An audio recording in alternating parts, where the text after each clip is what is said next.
Hello friends, welcome back to our channel where we bring you daily latest US news updates with fresh and detailed analysis.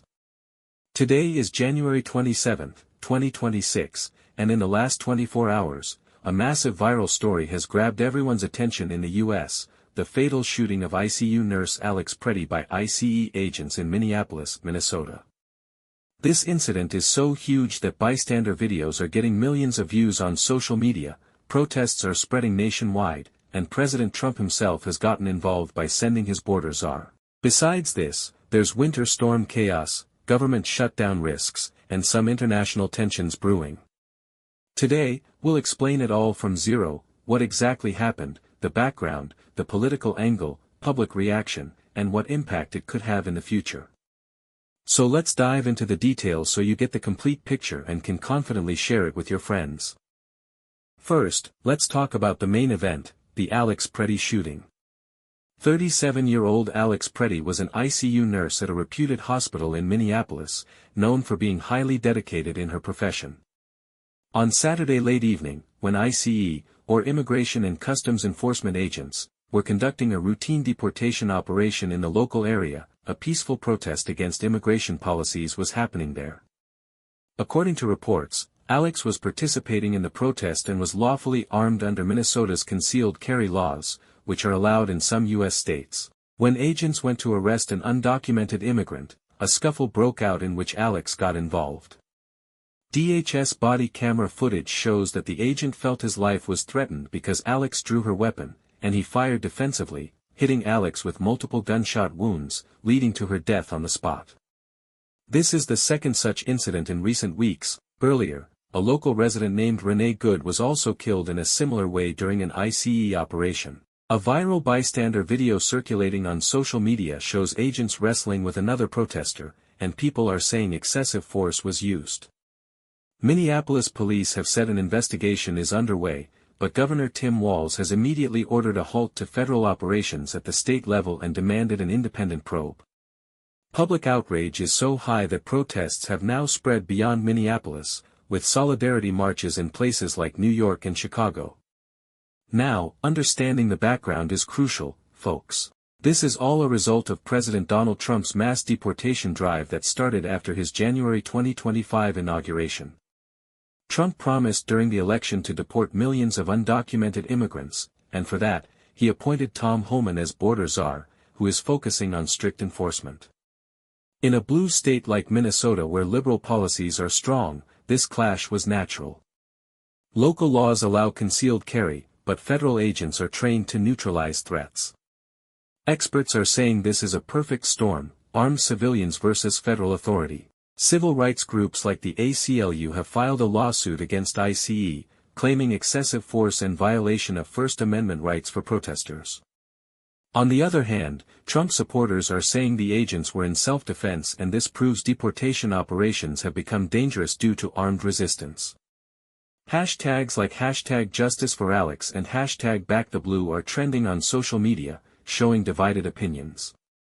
Now, the latest update from the last 24 hours, Trump personally called Governor Walz and sent border czar Tom Homan to Minneapolis to handle the on-ground situation. The White House spokesperson said in a press briefing, "The president does not want any Americans to lose their lives, but border security is paramount." Homan arrived, met with the local police chief, talked to community leaders, and is trying to calm things down. But tensions are still high. Reports have come in of some arson attempts on buildings during protests, and talks of deploying the National Guard are ongoing.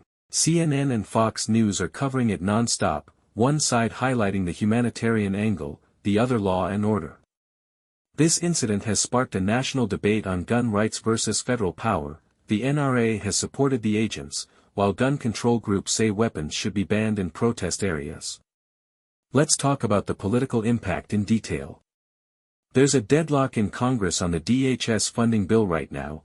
There's a 77% risk of a partial government shutdown by January 31 according to betting markets. Democrats are highlighting the Minnesota incident to demand extra oversight on ICE operations, while Republicans are saying give more funds for agent safety, otherwise operations will stop.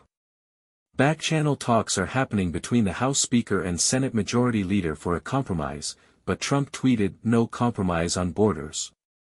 A shutdown would put federal employees on furlough, close national parks, and hit the economy short-term like last time. This issue could be a game-changer for the 2026 midterm elections in swing states where immigration is a hot button.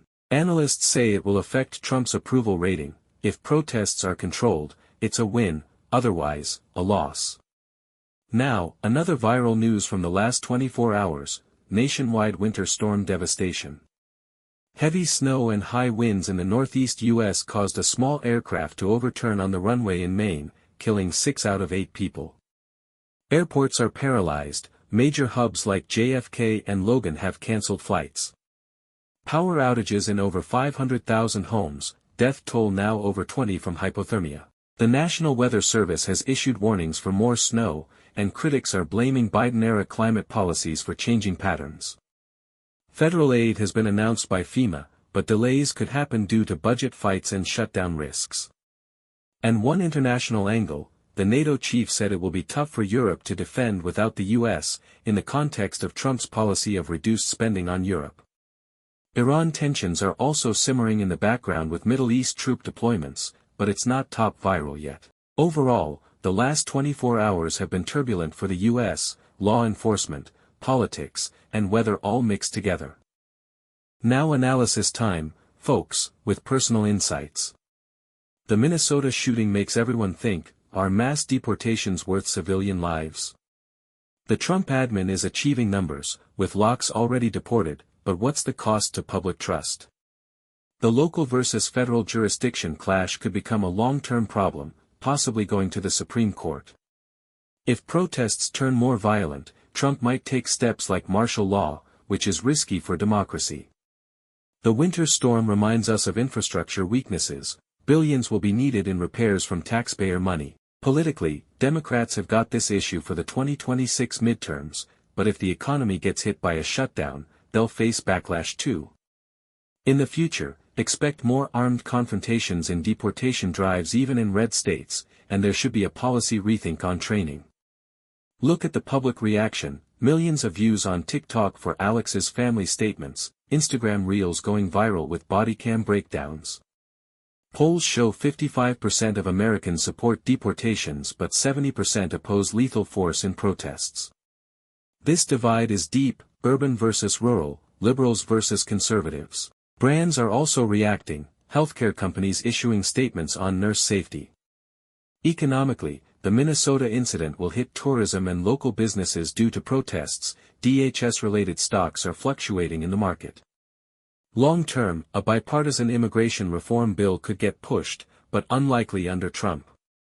So friends, that was the complete breakdown of the most viral U.S. news from the last 24 hours, the Alex Pretti tragedy, Trump's response, shutdown risk, winter chaos. What do you think? Will justice be served for Alex? Share your views in the comments section, let's discuss. If you found this video helpful, hit like, share with friends, and subscribe to the channel with the bell icon so daily latest updates come as notifications. I'll bring follow-up in the next video with fresh developments. Stay informed, stay safe, and thanks for watching.